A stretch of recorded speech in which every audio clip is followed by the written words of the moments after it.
은혜 받으실 말씀은 에스겔서입니다. 구약 성경 에스겔서 1장 1절부터 14절까지 말씀입니다. 제가 가진 성경으로 구약 성경 1151쪽입니다.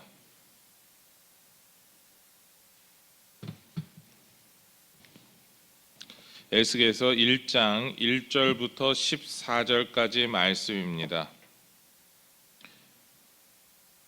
한 절씩 교독하시겠습니다.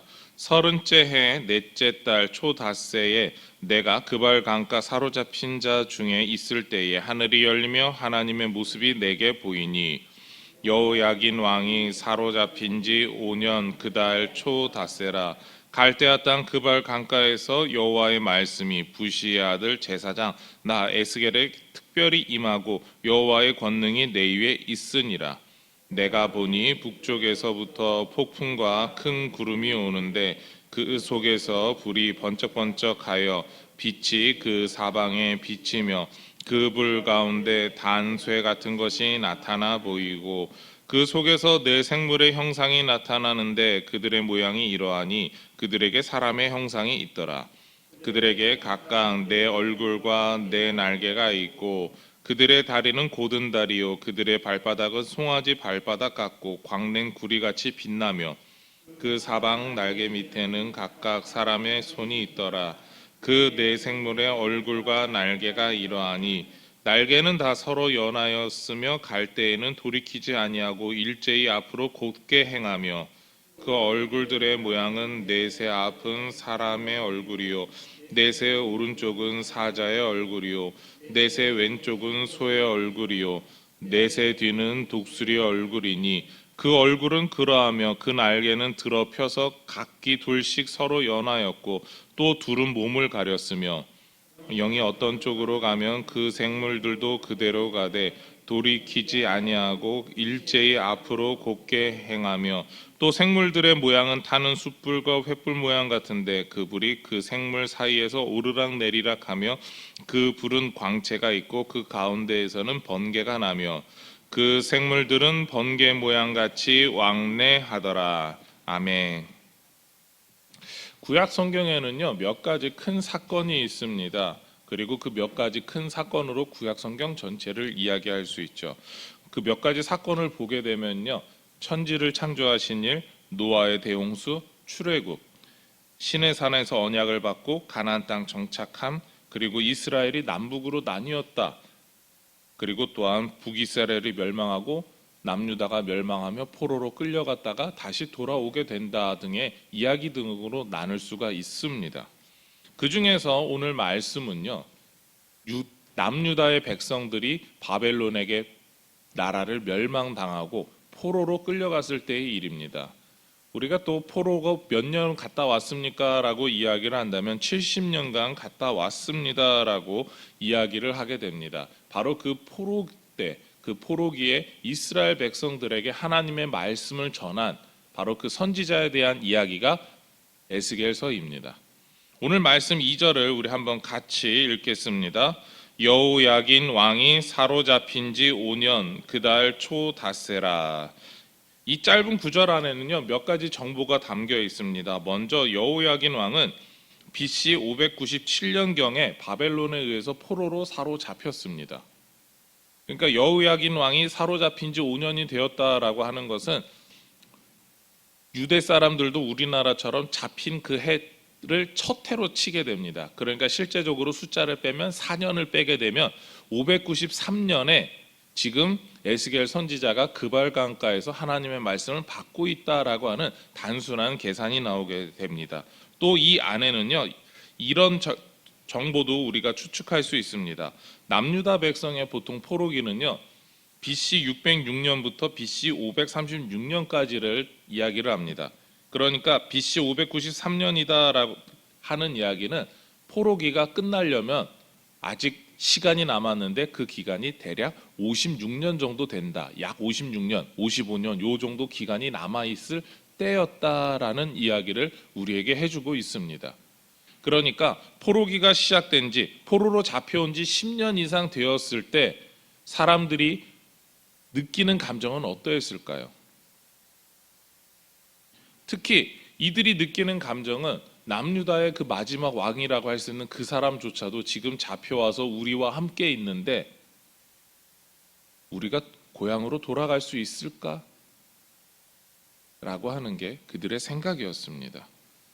사람의 판단과 생각으로는요, 지금 절대 이 상황을 해결할 수가 없었습니다. 무슨 힘이 모여 있는 것도 아니고, 말로는 포로로 끌려왔다라고 하지만 실제적으로 많은 사람들이 지금 어느 곳에 어떻게 흩어져 있는지 아무도 알지 못합니다. 그나마 가족 단위로 조금 그냥 가까운 사람이 몇몇이 모여 있을 뿐이지 대부분은 바벨론 전역에 흩어져 있습니다. 그런 상황에서 나라를 다시 되살릴 수 있다라고 하는 것은 어떠한 희망도 없는 이야기를 뜻합니다. 우리나라의 일제 36년 기간 그리고 6.25 남침 등을 당하면서 우리가 이야기할 수 있는 건 그래도 우리는 모여 살지 않았습니까? 그런데 그 모여 살아서 다시 돌아가는 데 있어서 그 오랜 시간이 필요했습니다. 심지어 우리만의 힘이 필요한 게 아니라 외국의 도움을 많이 받지 않았습니까? 해방이 되고 또 6.25 전쟁 승리함에 있어서 우린 정말 해외 여러 나라로부터 많은 지원을 받았습니다. 그렇다면 이스라엘 백성이 우리가 생각하고 있는 상식으로 돌아봤을 때 이들은 포로에서 해방될 수 있을까요? 사람의 힘으로 그것은 불가능합니다.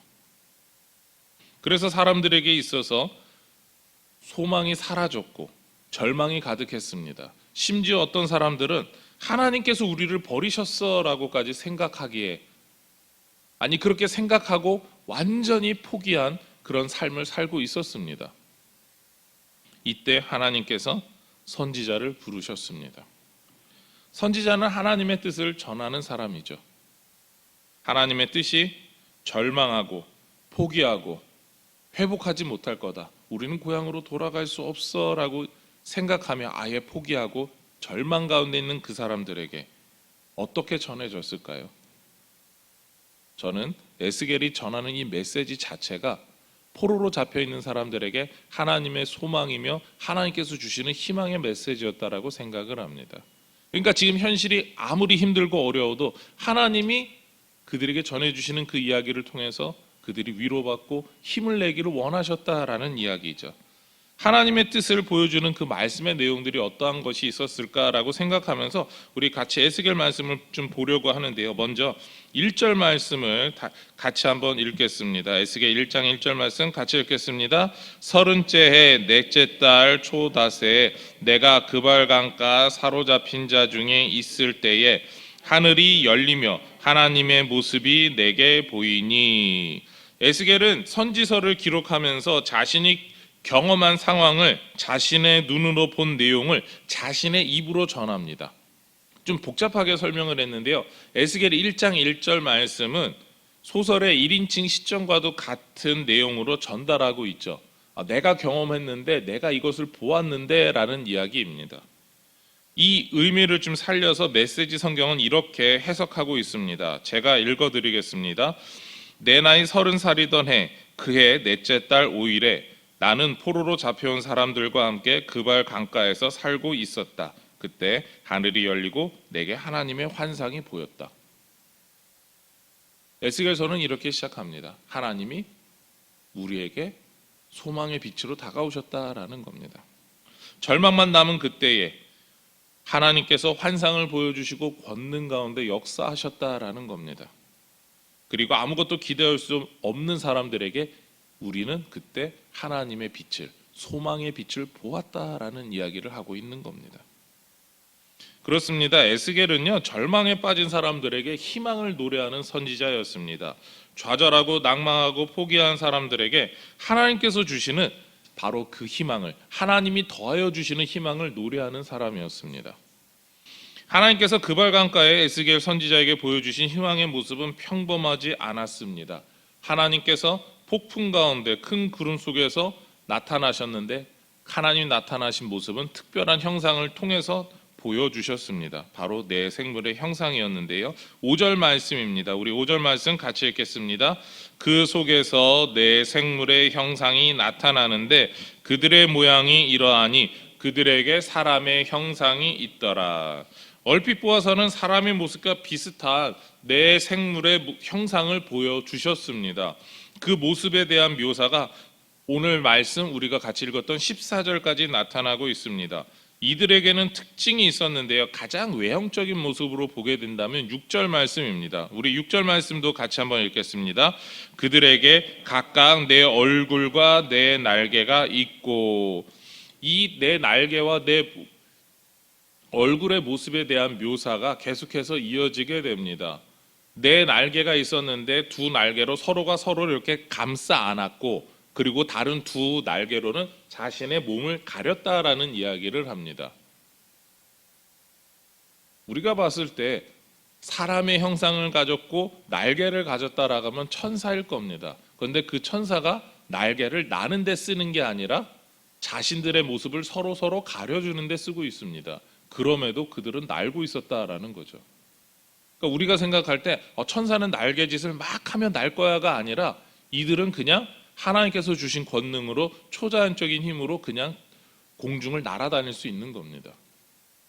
그리고 그들에게는 얼굴이 4개가 있었다라고 이야기하는데, 내 얼굴에 대해서 10절에서 묘사할 때 제일 정면에서 보이는 건 사람의 얼굴, 그리고 오른쪽 얼굴은 사자의 얼굴, 그리고 왼쪽의 얼굴은 소의 얼굴, 그리고 뒤편에도 얼굴이 있었는데 바로 독수리의 얼굴이 있었다라고 이야기를 합니다. 그렇게 내 생명체가 내 군대에서 떠 있었고, 그 가운데에서 하나님의 영광의 불이 왔다 갔다 하고 있었습니다.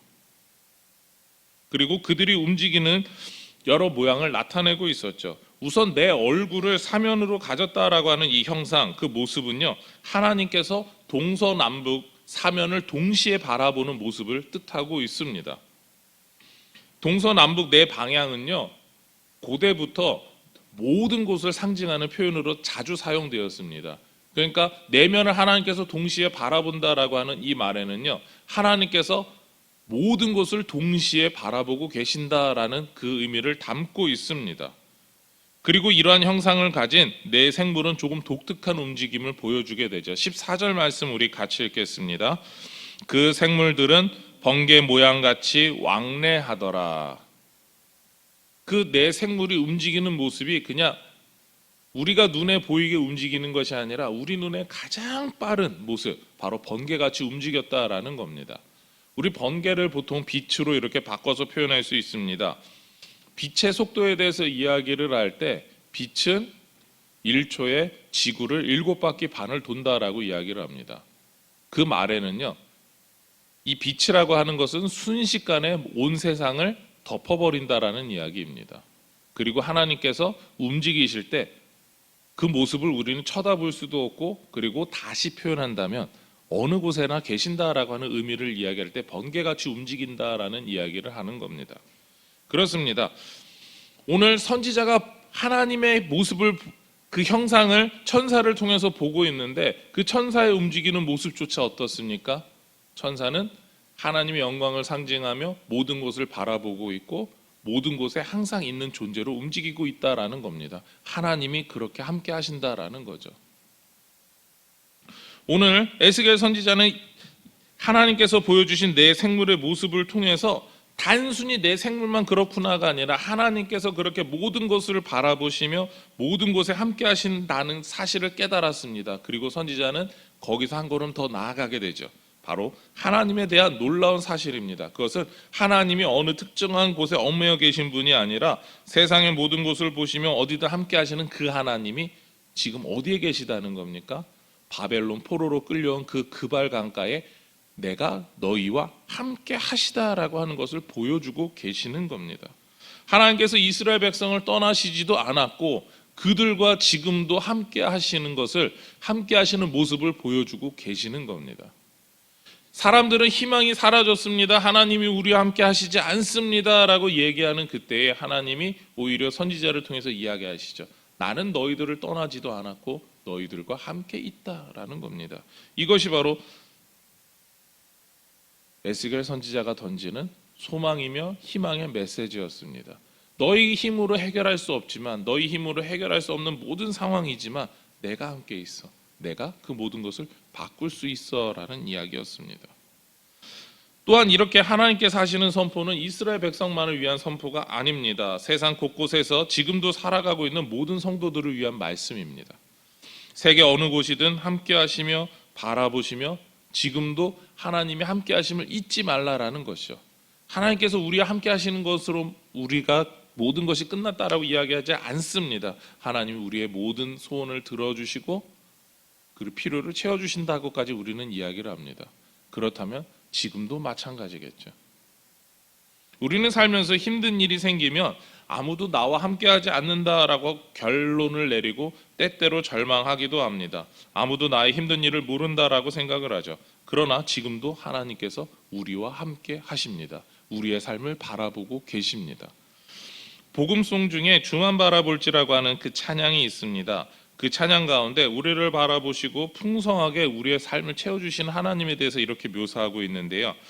하나님 사랑의 눈으로 너를 어느 때나 바라보시고 하나님 인자한 귀로서 언제나 너에게 기울이시니 어두움에 밝은 빛을 비춰주시고 너의 작은 신음에도 응답하시니 너는 어느 곳에 있든지 주를 향하고 주만 바라볼지라.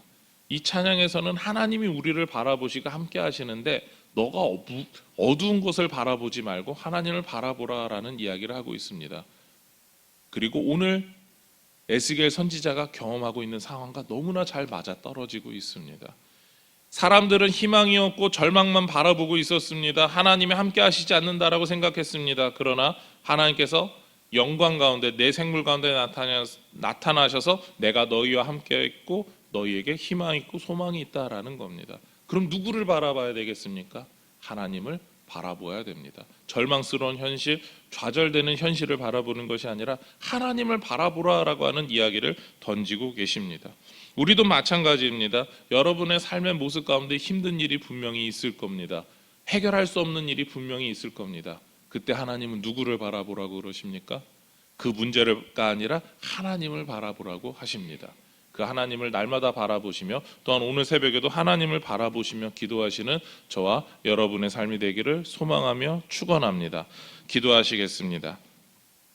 하나님 감사합니다. 오늘 우리에게 놀라우신 은혜를 베풀어 주시고 우리가 어디에 있든지 어떠한 상황이든지 오직 하나님만 바라볼 수 있는 오직 하나님만 바라보라라고 하는 말씀을 주셨습니다. 우리가 그렇게 하나님만 바라보며 날마다 승리하게 하여 주시옵소서. 오늘도 승리하게 하여 주시옵소서. 이 모든 것 예수님의 이름으로 기도드립니다. 아멘.